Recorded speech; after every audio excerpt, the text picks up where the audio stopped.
This video shows how to import resource requirements. Requirements can be imported by authorized user from Scheduling Charts Requirements section.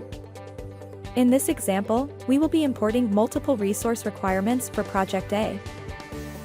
Requirements can be imported from a CSV file. Make sure your import sheet has columns for all the mandatory fields, such as project name, start and end dates, and effort along with unit.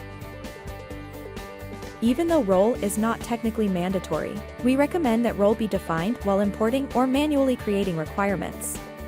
Kindly ensure that values defined in the import sheet such as project name, role are exactly same as defined in the system.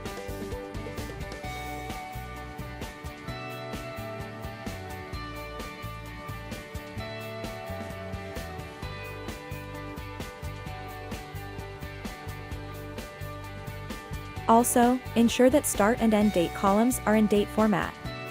If you wish to define a custom start and end time for a requirement, make sure you define start and end date along with time information in the required format.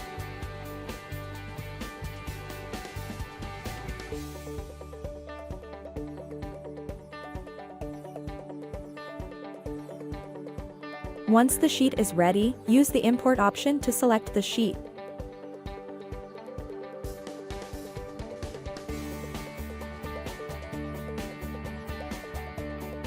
Column names and fields automatically get mapped if they are same, but you can also manually map them.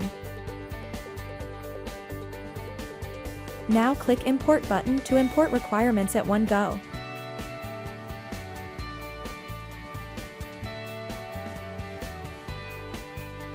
Thank you for watching.